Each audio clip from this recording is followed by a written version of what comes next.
Amis téléspectateurs, bonjour et bienvenue sur Congo Culture Télévision qui vous présente l'émission À la rencontre d'eux. Alors aujourd'hui, Ben Robinson va à la rencontre d'un écrivain. Il s'agit de Monsieur Julien Makaya Nzundu.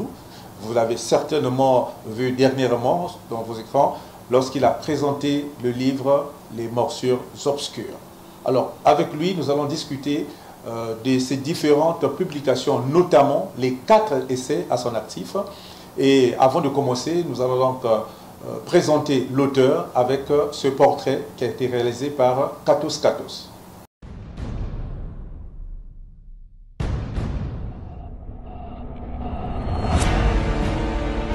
Julien Makaya Nzundu a fait des études de psychologie pathologique et clinique à l'université Marien Ngouabi et à l'université Paris 8. Il a aussi étudié le management des projets et des organisations. Il a enseigné la psychologie à l'université Marien Ngouabi, à l'université catholique et dans plusieurs écoles et instituts supérieurs de Brazzaville et de Kinshasa. Il est promoteur et manager des projets sociaux humanitaires et cofondateur de l'ONG Sermon Universel. Spécialiste en psychopathologie du sida et en psychotraumatisme, il est à ce titre consultant auprès de plusieurs organisations internationales. Auteur de 4 essais, d'un roman et de recueils de poèmes, Julien Makaya Nzundu est marié et père de 5 enfants. Il est récipiendaire du prix Sanza, catégorie littérature en 2019, et du prix littéraire international Joël Brand 2020, catégorie roman.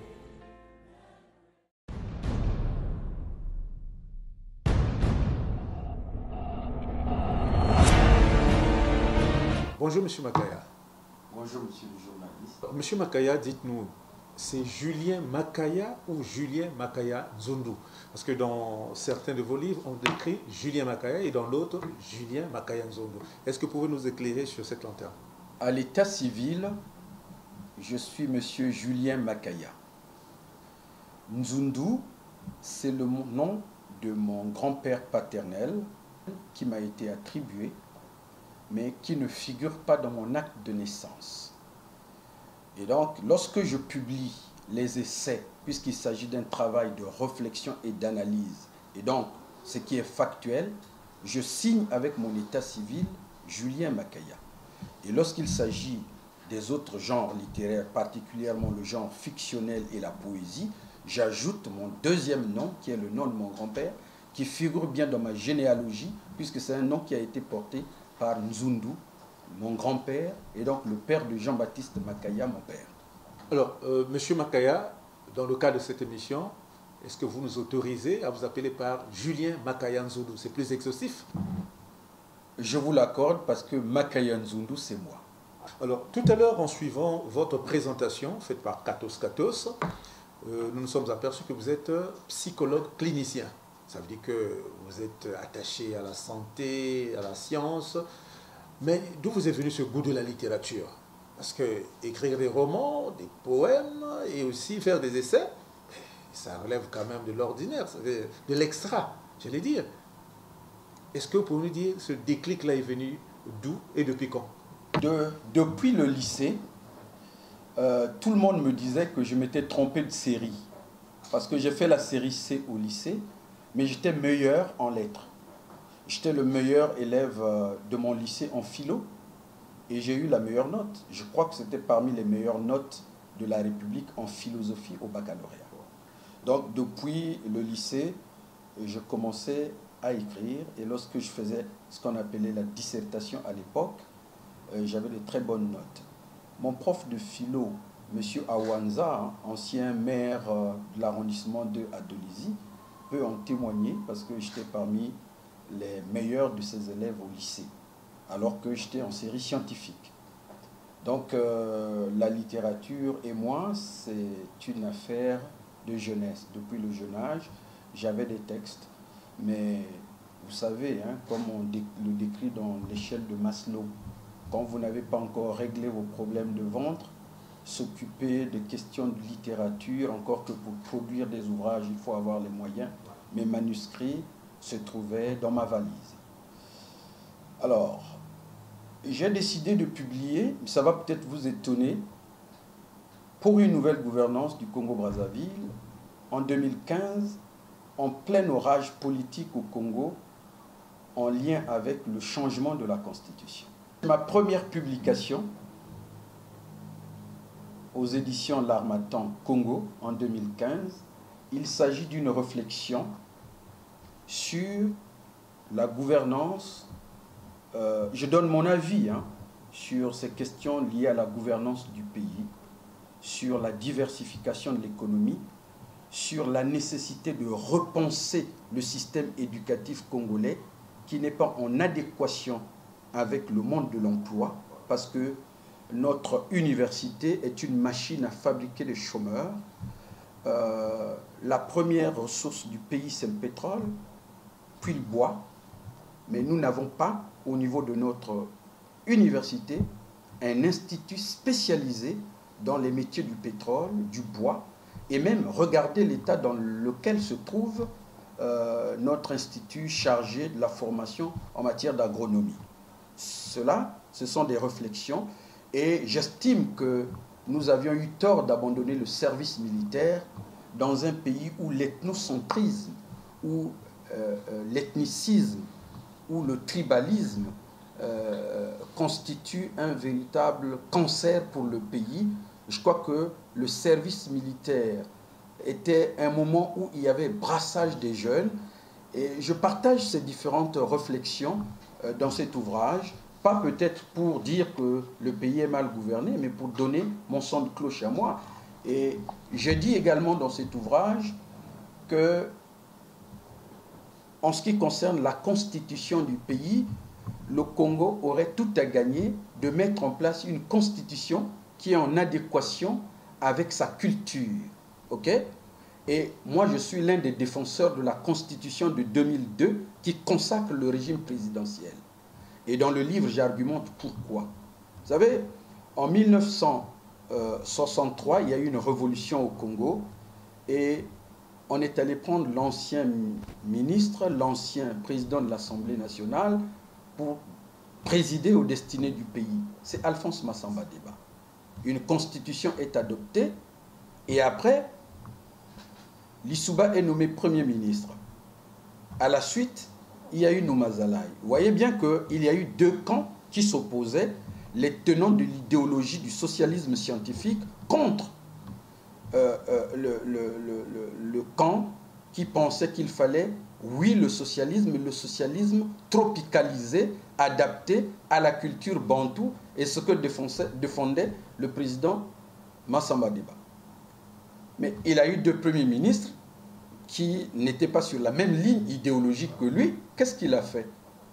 En janvier 1968, il a limogé le deuxième premier ministre qu'il avait, c'est-à-dire Ambroise Edouard Noumazalaï, et il est resté lui-même président de la République et premier ministre. La RDC, c'est l'avenir du Congo, à double titre. Parce que si nous développons notre agriculture, nous n'avons pas assez de main-d'œuvre. Nous n'avons que 5 millions d'habitants. Il faut, avec la RDC, on doit avoir développé des stratégies parce que, pour moi, j'estime que la RDC, c'est l'avenir du Congo sur le plan de son développement économique. Merci M. Makaya pour ce plaidoyer, parce que le livre pour une nouvelle gouvernance au Congo-Brazzaville n'est pas une vision politique, mais c'est d'abord une vision économique. Monsieur Julien Makaya-Nzondo a fait son devoir de citoyen en écrivant cette œuvre utile pour la postérité, pour une nouvelle gouvernance du Congo-Brazzaville. Les réflexions qui sont partagées dans cet ouvrage pourraient éventuellement aider les dirigeants actuels pour essayer d'améliorer les choses, parce que tout ce qui est dit ici, c'est une réflexion qui va dans le sens de l'actualité, des faits vécus, des faits sociaux, et il n'y a aucun positionnement politique de la part de l'auteur, ce que nous saluons d'ailleurs. Félicitations M. Julien Makaya-Nzondo, parce que porter de telles réflexions, d'ordinaire, on doit se pencher d'un côté ou de l'autre. Mais vous le faites en toute impartialité. J'ai été scandalisé de savoir que comment est-ce que ça n'est pas enseigné aux jeunes Africains. Parce qu'il y a ce qu'on appelle le traumatisme transgénérationnel avec l'esclavage et la colonisation. Il y a ce qu'on appelle le complexe d'infériorité chez l'homme noir. Et l'homme noir, considère comme étant la race inférieure et il accepte ce statut. Et regardez, on n'explique pas à nos jeunes la grandeur de l'Égypte antique et que les circonstances de l'histoire ont fait qu'on puisse perdre cette place et qu'il faut travailler pour reconquérir. Donc pensez à l'Afrique de 2200, de 2300. Et à ce titre, je vous donne une référence, c'est l'ouvrage de professeur Théophile Obenga publié chez l'Harmattan en 2012. Il dit « L'État fédéral d'Afrique noire, la seule issue ». Pourquoi? L'Afrique a été morcelée à la conférence de Berlin de 1884-1885. Sans tenir pendant que nos grands-parents se baladaient dans la forêt équatoriale, eux à Berlin, la meute de dirigeants européens se sont retrouvés et puis ils ont partagé l'Afrique comme un gâteau à une fête sans les Africains.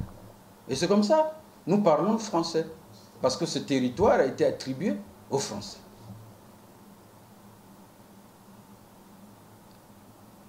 Mais que pouvons-nous faire lorsqu'on est 5 millions d'habitants? Quel est le marché?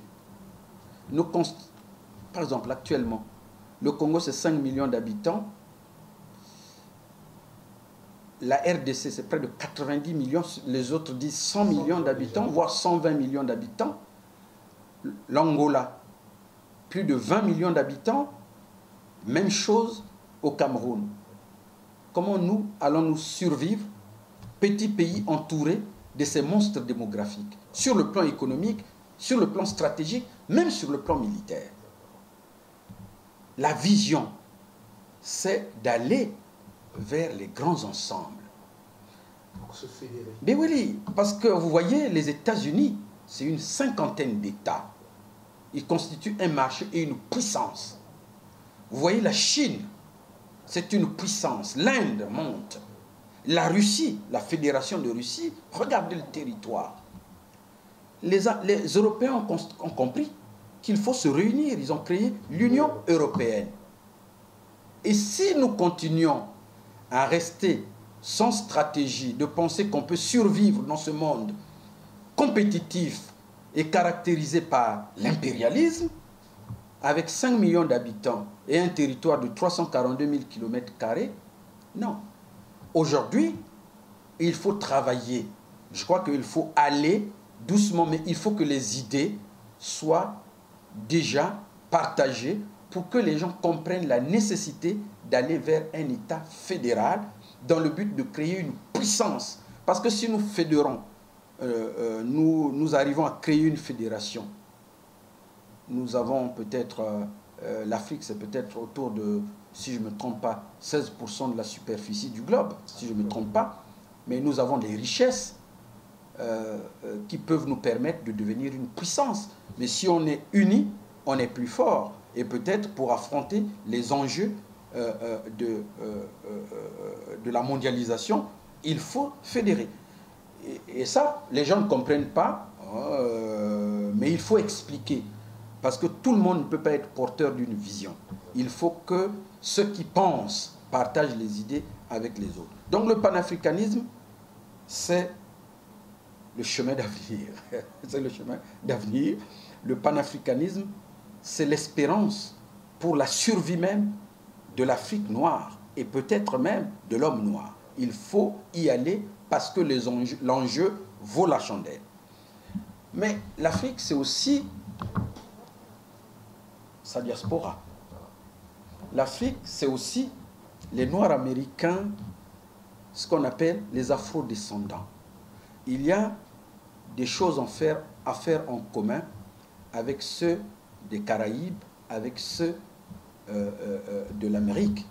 Les questions du racisme sont des questions transversales qui concernent aussi bien l'Africain au sud du Sahara que celui des Caraïbes ou des George Floyd, etc.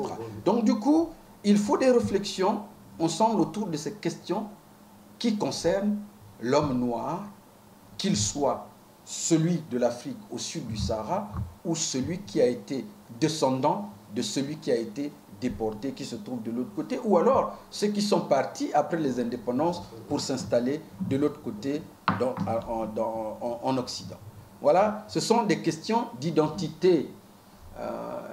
Quand je vois nos jeunes gens se décaper, pas seulement les jeunes gens se décaper la peau, il est né noir caoutchouc comme moi et il devient jaune papaye. C'est pour ça d'ailleurs que dans mon dernier recueil de poèmes intitulé Les morsures obscures, il y a un texte, un poème, l'hymne de la fierté, où dit « La couleur de ma peau ne sera jamais un fardeau. De Michael Jackson, je n'admire que le sang. Donc noir je suis, noir je dois le demeurer. » Et il y a une crise identitaire lorsque l'Africain se décape la peau. Mais ce n'est pas de sa faute, parce que lorsque on a l'enfant dans le berceau, on lui apporte des poupées jaunes papaye, hein, ou jus d'orange. Pas des poupées noires. Et voilà.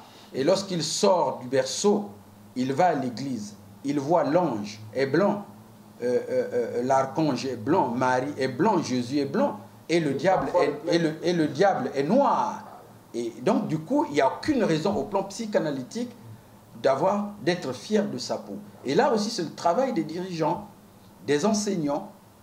C'est pour ça que j'estime que même nos programmes devraient être repensés. Parce que je suis scandalisé de constater qu'on enseigne encore à nos enfants, parce que j'avais une fille qui était à l'école primaire il y a quelques années. J'ai vu, quand je travaillais avec elle, et on a écrit que la colonisation a servi à construire des routes, à construire des hôpitaux et à éduquer, à civiliser le noir. Et puis j'ai dit, peut-être que ce n'est pas faux, mais c'est incomplet. La colonisation aussi a servi à décapiter Bouetambongo, hein, à décapiter Bouetambongo et à enfumer Mabiala Manganga. Et ça, il faut aussi le dire. Les travaux forcés, hein, pour la construction du chemin de fer Congo-Océan, on ne dit jamais assez Congo, c'est le fleuve, faire la jonction entre le fleuve Congo et l'océan Atlantique pour déporter les richesses du Congo et de l'Ubangi-Chari, l'actuelle République centrafricaine, vers l'Occident. Il faut aussi le dire. Donc c'était pas vraiment pour c'était pas pour si c'était pour les biens des Africains, mon cher ami, on aurait fait un chemin de fer Infondo Pointe-Noire. Voilà. Et Dieu seul sait que ce sont nos compatriotes qui ont construit la route nationale numéro 2. Parce que le fleuve n'était plus navigable et se jetait dans l'océan du côté de la RDC. Et ça, il faut le dire. Donc du coup, il faut aussi partager ces éléments à la génération future pour qu'ils comprennent. Sinon, on ne forme pas des cadres. L'école avait été pensée pendant la période coloniale pour former ceux qui devaient être les gens qui devaient servir l'administration coloniale. 60 ans après l'indépendance, on doit repenser notre système éducatif pour former des cadres aptes pour le développement et les enjeux actuels du développement de l'Afrique. Et vous avez sur cette couverture des grandes sommités comme Nelson Mandela, Lumumba, Marien Ngouabi, Joseph Désiré Kabila. Alors, qu'est-ce qu'il représente pour la jeunesse d'aujourd'hui? En pleine guerre froide, il fallait être courageux pour le faire, pour lutter contre l'impérialisme de façon frontale. Thomas Sankara, ce livre, il y a un texte intitulé « L'immortel ». Instaurer la révolution politique, économique, sociale et culturelle dans son pays. Il était courageux et disait la vérité sans embâche à ses interlocuteurs, fussent-ils des dirigeants des États les plus puissants du monde. Il a éveillé la conscience historique et patriotique de son peuple. Il a restauré la dignité et la fierté chez les Africains subsahariens. Il a réussi à mobiliser son peuple qui a envisagé de se prendre en charge en construisant un chemin de fer les mains nues. Il assimilait l'aide publique étrangère à la mendicité et à l'indignité. Il avait engagé une lutte acharnée contre la dépravation des mœurs africaines. Il souhaitait la libération des peuples opprimés d'Afrique du Sud, de Palestine et du reste du monde. Il avait débaptisé son pays patrie des hommes honnêtes dans un continent africain où plusieurs États étaient dirigés par des dictateurs et des autocrates corrompus jusqu'à la moelle épinière. Il dénonçait sans discontinuité la France-Afrique immorale et le néocolonialisme sauvage. Il traitait sans complexe et d'égal à égal avec tous ses homologues, peu importe leur pays d'origine. Pour ce combat digne et légitime, l'ordre impérialiste mondial a décidé de le neutraliser. Décidé par l'Occident, sous-traité par certains dirigeants africains au service de l'ordre impérialisme mondial, son assassinat a été exécuté dans la journée ensoleillée du 15 octobre 1987 par des personnes en qui il avait totalement confiance, les Judas des temps modernes. Thomas Sankara, c'est un digne fils d'Afrique. Et aujourd'hui, avec ce qui se passe, vous voyez ce qui se passe au Mali, hein? Ce que j'appelle la notion de double coup d'État. Inhiber, freiner le développement de l'Afrique. C'est pour ça que je rends hommage à ces dignes fils d'Afrique. Tenez, Sylvanus Olympio a été liquidé simplement parce que lui voulait quitter le franc CFA au Togo. Aujourd'hui, il faut que la jeunesse africaine prenne conscience. Il faut expliquer cela aux jeunes Africains pour qu'ils comprennent que tous les Africains ne sont pas médiocres. L'autre combat aujourd'hui, ce n'est pas seulement de critiquer nos dirigeants, parce que parfois, ils sont traumatisés par ce qu'ils ont vu. Lorsque vous avez Thomas Sankara qui est liquidé, Laurent Désiré Kabila qui est liquidé, son assassin, on retrouve dans sa poche la carte de visite d'un conseiller militaire américain, Lumumba, qui est sacrifié. Quand on est chef d'État, on a peur. On se dit, si on affronte de façon brutale l'ordre impérialiste international, le risque, c'est d'être zigouillé. Et il faut en ce moment-là une synergie entre les peuples pour pousser les dirigeants à prendre les initiatives pour lutter contre les contrats léonins et le pillage des ressources de l'Afrique ou alors les achats à vil prix des matières premières des États africains. Et c'est le combat. Il ne faut pas... Chacun va choisir quel est l'angle d'attaque. Et pour nous, la littérature, comme disait Thomas Sankara, je crois que je l'ai dit ici, c'est le discours que je dis discours testamentaire c'est extrait du discours testamentaire de Thomas Sankara le 4 octobre 1984 à l'Assemblée générale des Nations unies. Est nécessaire, il est urgent que les cadres et les travailleurs de la plume apprennent qu'il n'y a pas d'écriture innocente en ces temps de tempête où nous ne pouvons laisser nos seuls ennemis d'hier et d'aujourd'hui le monopole de la pensée, de l'imagination et de la créativité. Il faut, avant qu'il ne soit trop tard, car il est déjà tard, que ces élites, ces hommes de l'Afrique, du tiers-monde, reviennent à eux-mêmes, c'est-à-dire à leur société, à la misère dont nous avons hérité. Fin de citation, c'est Thomas Sankara. Ça veut dire quoi? Lorsqu'on décide d'écrire, il n'y a pas d'écriture innocente. L'écriture doit servir aussi à véhiculer les idées et à provoquer ce qu'on appelle la conscience historique, si ce n'est la conscience patriotique, donc la conscience panafricaine. Et c'est ça aussi le rôle de l'écrivain. Je le cite donc. Nous assistons, et là, c'est les damnés de la terre. Hein. Voilà, il dit ceci, je cite. Nous assistons non plus à une dictature bourgeoise, mais à une dictature tribale. Les ministres, les chefs de cabinet, les ambassadeurs, les préfets sont choisis dans l'ethnie du leader, quelquefois même directement dans sa famille. Ces régimes de type familial semblent reprendre les vieilles lois de l'endogamie et on éprouve non de la colère, mais de la honte en face de cette bêtise, de cette imposture, de cette misère intellectuelle et spirituelle. Ces chefs de gouvernement sont des véritables traites à l'Afrique, car ils la vendent au plus terrible de ses ennemis, la bêtise. Cette tribalisation du pouvoir entraîne en son doute l'esprit régionaliste et séparatiste. Il a vu les choses à l'avance. Les damnés de la terre, Frantz Fanon.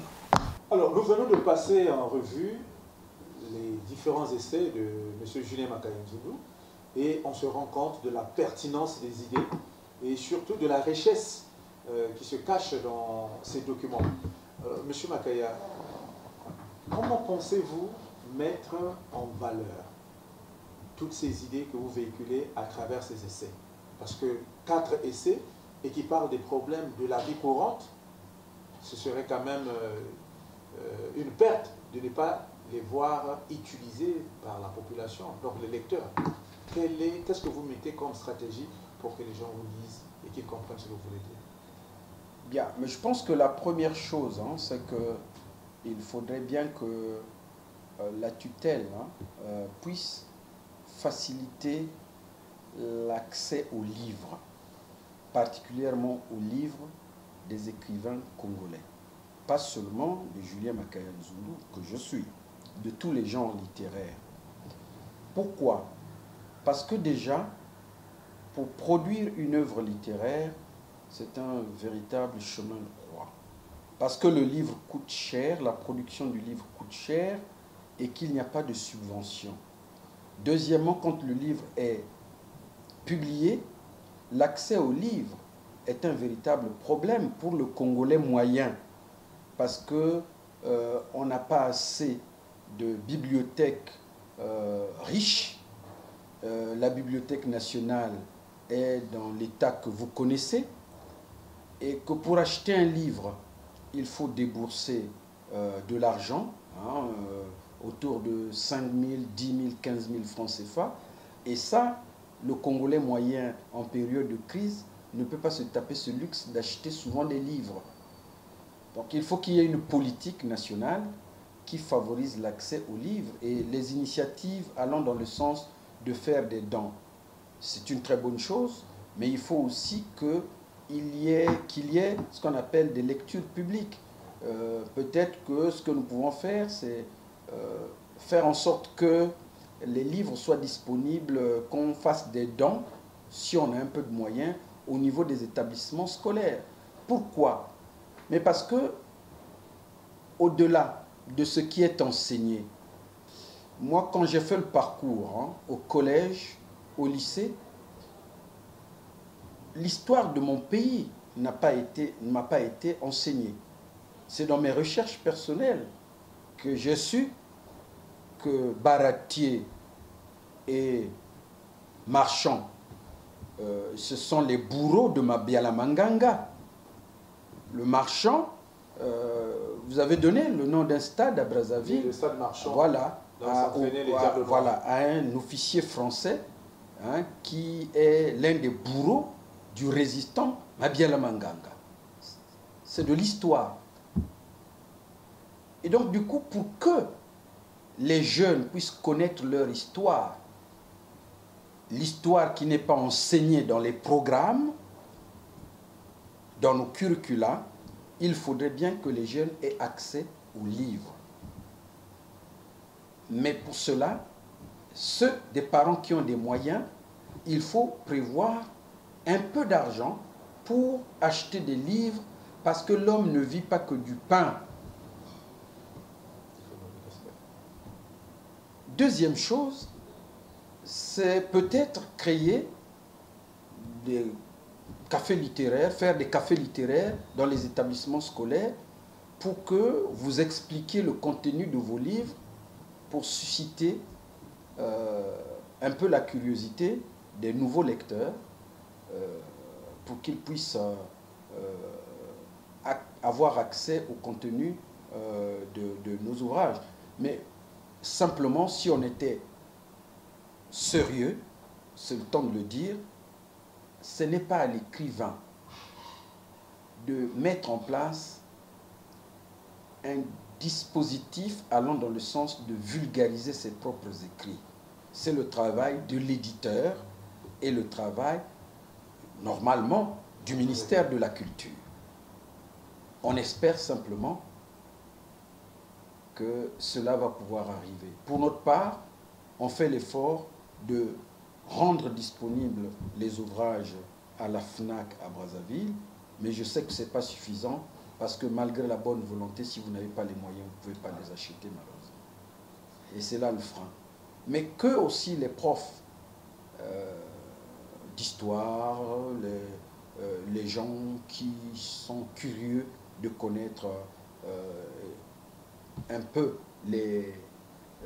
l'histoire de l'Afrique et peut-être le devenir, qui sont soucieux du devenir de l'Afrique, achètent les livres. Et celui qui a acheté un livre, après l'avoir lu, exploité, au lieu de le ranger à la bibliothèque, mais de le prêter à quelqu'un d'autre pour que tout le monde ait accès à la réflexion et peut-être parce que je ne suis pas dépositaire de la vérité.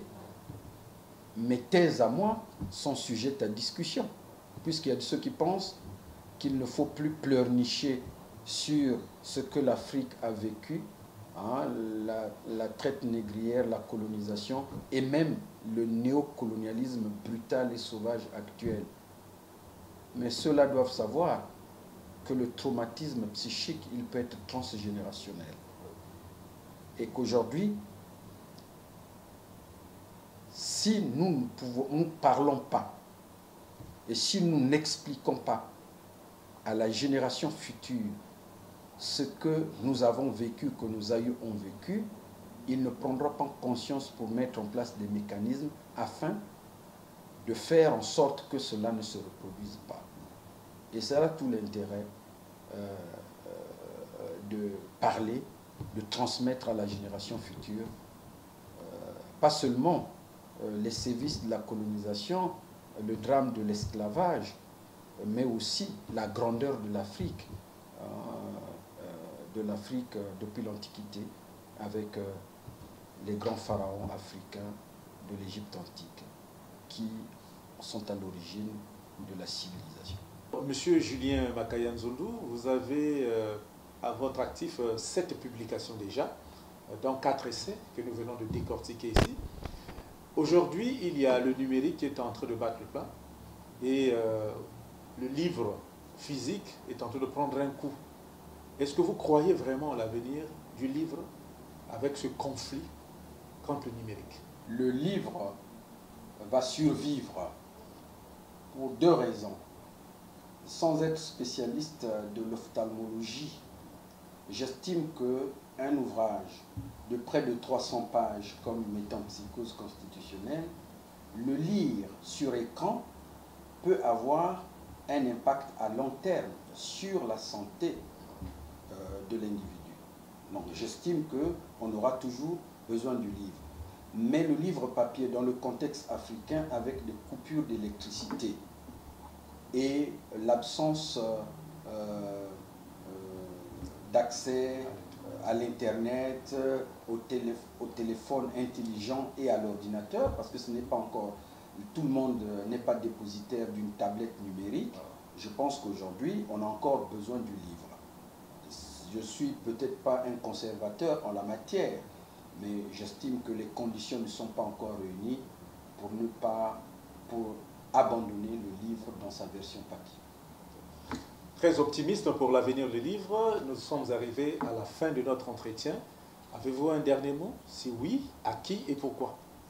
Le dernier mot, ce que je dois dire, c'est que c'est intéressant d'avoir des compatriotes qui s'intéressent à la culture. Parce que la culture, c'est l'âme d'un peuple. Ce qui nous distingue du chinois, de l'américain ou du japonais, c'est notre culture. Et ça, c'est intéressant que les gouvernants comprennent que promouvoir la culture, c'est promouvoir la diplomatie congolaise, c'est promouvoir l'identité congolaise. Ce que vous faites pour les livres, pour la musique, pour la sculpture, pour la peinture, c'est participer au travail du ministère de la Culture pour valoriser notre identité, pour valoriser ce que nous sommes. et nous vous remercions pour cette initiative d'être venu nous voir pour parler de nos productions littéraires. Bon vent à la chaîne Congo Culture Télévision et merci beaucoup. Chers amis culturels, c'est ici que nous mettons un terme à cette émission à la rencontre 2. Dans le cadre de cette émission, nous étions avec l'écrivain congolais Julien Makayanzundu qui nous a présenté ses différentes publications, notamment ses essais. En tout cas, vous étiez très nombreux à nous suivre. Nous vous disons tout simplement merci et à la semaine prochaine pour un autre invité. Mais entre-temps, nous vous prions de vous procurer ces publications à la FNAC où vous en trouverez à des prix démocratiques. Merci et à la prochaine.